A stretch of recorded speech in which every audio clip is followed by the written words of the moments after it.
Bom dia, Paulo Moura, cientista político, 17 de janeiro de 2022. Pessoal, quem acompanha o canal aqui já cansou de me ouvir alertar o pessoal que acha que o presidente Bolsonaro ganha no primeiro turno, que ele é escolhido de Deus e não tem como perder a eleição, que ele só perde se as urnas forem fraudadas e blá blá blá. Eu sempre digo que não existe eleição ganha ou perdida de véspera e que é preciso batalhar pela vitória. Mas dessa vez foi o Lula que veio a público praticamente ao longo de toda essa semana puxar a orelha dos petistas que estão de nariz empinado achando que estão com a mão na taça e já ganharam a eleição. Tanto que andaram radicalizando nas propostas, falando em rever privatizações, furar o teto de gastos, acabar com a reforma trabalhista e assim por diante. Lula está preocupado. Ele acha que pode vencer no primeiro turno e acha que os petistas estão atrapalhando, afastando o centro e atrapalhando as suas articulações com essa radicalização. Por que isso? Quem está interessado em terminar a eleição no primeiro turno? É sobre isso que eu vou falar no vídeo de hoje, mas antes eu quero agradecer a você que doa pelo Pix e pela conta bancária do canal. A sua doação ajuda a ampliar a estrutura do canal, a melhorar o alcance dos meus vídeos. Lembrando que este é um canal que faz análise política com viés conservador, à luz da ciência política e da teoria da comunicação, em vídeos curtos. Se você já doou o seu Pix desse mês aqui, meu muito obrigado. Se ainda vai doar, meu muito obrigado também. Qualquer valor é bem-vindo. Vamos lá, gente. Em primeiro lugar, deixar bem claro aqui que é muito difícil que essa eleição presidencial acabe no primeiro turno. Principalmente se os nomes dispostos, as candidaturas que estiverem aí, não desistirem e continuarem no tabuleiro e se a configuração do cenário continuar do jeito que está. Obviamente, a mídia está forçando a barra com a ajuda dos institutos de pesquisa, fabricando um clima de opinião que desanime a base do presidente Bolsonaro, que anime a militância que é contra o presidente Bolsonaro, passando a impressão de que existe alguma chance dessa eleição terminar no primeiro turno, obviamente, no caso dos interesses da mídia, do STF, da oposição, com o Lula vencendo no primeiro turno. Vitória em primeiro turno só aconteceu com Fernando Henrique Cardoso em 1994 e 1998. Qual era o cenário? Nós vínhamos num país de hiperinflação, gente. Quando eu falo hiperinflação, eu estou falando em inflação de 80% ao mês, de 2.000% ao ano. E o Fernando Henrique Cardoso, antes da eleição, implantou o Plano Real e derrubou a inflação acentuadamente, e ao equiparar o real ao dólar, provocou um ganho de 30%, 40% na renda dos trabalhadores. Portanto, criou-se uma euforia de consumo.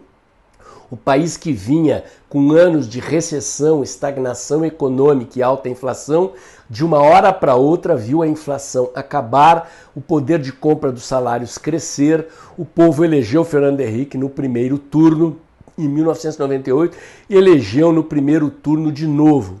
O cenário não era tão fácil.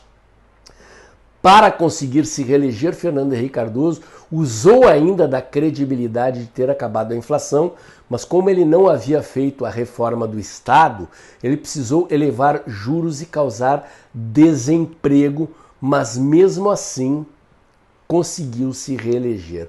Um cenário excepcional, muito diferente do cenário que temos hoje. O Brasil cresceu no ano que passou, 2021, 4,5% do PIB, mais ou menos o que cresceu o Brasil da época em que Fernando Henrique Cardoso governava o país, mas temos uma projeção de crescimento, segundo o Banco Central e o Governo Federal, da taxa de 1,5% a 2%, segundo projeções do mercado, de 0,5%. Vou acreditar nas projeções do ministro Paulo Guedes, de 1,5% a 2%, mas temos um cenário de desemprego de cerca de 12 milhões de trabalhadores, um cenário de consequências nefastas do fechamento da economia, que ainda abala o poder de consumo de uma quantidade enorme de pessoas, e um cenário de 10% de inflação.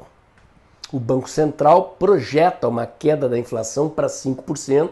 Isto é muito importante, mas ainda será uma inflação de 5%. E a redução do crescimento econômico de 4,5% para 2%. É um cenário ainda de crescimento e, portanto, do crescimento do emprego, mas um cenário ainda economicamente muito difícil de permitir uma vitória do presidente Bolsonaro em primeiro turno. Lula aposta na vitória dele em primeiro turno porque ele teme um segundo turno.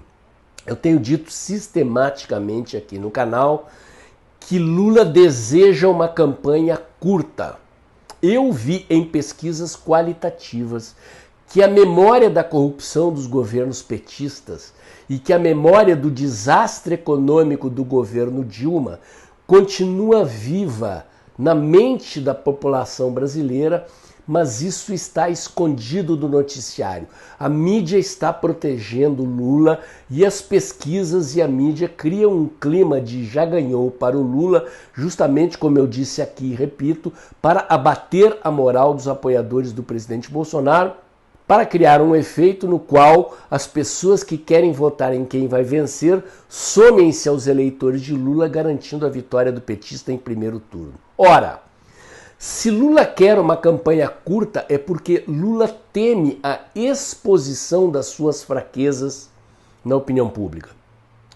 Nós que não temos a mídia do nosso lado, precisamos do horário eleitoral gratuito, precisamos de uma campanha longa para desconstruir a imagem de Lula, para trazer à memória do eleitorado o desastre econômico do governo Lula e do governo Dilma. Sim, do governo Lula e do governo Dilma. Lula tenta apagar Dilma da memória, fazer de conta que não foi ele que escolheu a Dilma. Lula tenta apagar da memória da sociedade com a ajuda da mídia que foi ele que botou Guido Mantega no ministério e que foi sob os auspícios de Guido Mantega que o descontrole do gasto público começou. É bom lembrar, o Brasil cresceu 7,5% do PIB no ano de 2010, ano em que Lula elegeu Dilma. Vejam só, Lula conseguiu eleger a Dilma, gente, reeleger a Dilma. Portanto, não subestimem o poder do PT, aliado da mídia, aliado do STF, aliado dos institutos de pesquisa. Se Lula quer uma campanha curta, obviamente a nós interessa uma campanha longa. Num cenário econômico como esse que eu descrevi, de inflação caindo, mas ainda na faixa dos 5%, de PIB crescendo, mas decrescendo de 2021 para 2022, num cenário ainda em que a mídia cria uma avalanche da opinião pública contra o presidente na temática da pandemia, é muito difícil que o presidente Bolsonaro vença no primeiro turno. Hoje em dia é Lula quem tem interesse em vencer no primeiro turno com a ajuda da mídia e com a ajuda dos institutos de pesquisa, repito, e com a ajuda do STF também. Portanto, nos interessa expor Lula a um longo desgaste. Nós, repito, precisamos de tempo para reverter as narrativas da mídia em relação à questão da economia, em relação à questão da vacinação, em relação à questão da pandemia, em relação a todas as acusações infundadas que fazem contra o presidente Bolsonaro. O presidente Bolsonaro forneceu vacinas para quem quis se vacinar. O presidente Bolsonaro defende a liberdade das pessoas escolherem se querem se vacinar ou não, mas nunca se opôs a fornecer vacinas para toda a população. O presidente Bolsonaro foi aquele que sempre alertou que haveria problemas de inflação, desemprego, problemas econômicos decorrentes do fechamento da economia provocado pela turma do fecha tudo e a economia a gente vê depois. Disso nós sabemos. O problema é, a população sabe disso? A opinião pública sabe disso? Ou será que a opinião pública, ou uma parcela expressiva da opinião pública, comprou parte do discurso da mídia de oposição contra o governo? Gente, o presidente Bolsonaro e esse governo passaram 3 anos sendo atacados sistematicamente pelo STF, pela imprensa e pela oposição. É muita ingenuidade imaginar que uma parcela desinformada da opinião pública não tenha sido impactada pela essa campanha sistemática contra o governo. Nós precisamos de tempo na mídia, na propaganda eleitoral gratuita, na internet. Precisamos acertar o viés de uma campanha de comunicação para desconstruir essas narrativas feitas contra o governo. Isto é muito importante que fique claro para as pessoas que estão no oba-oba do lado de cá, o que para mim é surpreendente. Que os petistas estejam no oba-oba acreditando que vão ganhar no primeiro turno, eu acho normal, porque afinal de contas eles acreditam no que as pesquisas dizem, no que a imprensa diz, porque a imprensa joga do lado deles, o STF joga do lado deles. Nós temos que estar preparados e sermos competentes guerreiros, principalmente na comunicação.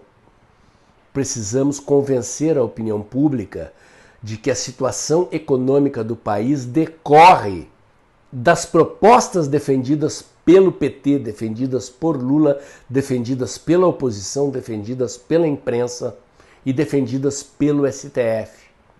Não podemos cair no oba-oba e desejar que a eleição termine no primeiro turno, porque é muito difícil que a eleição termine no primeiro turno, ainda bem, porque se ela terminar no primeiro turno, periga favorecer o Lula.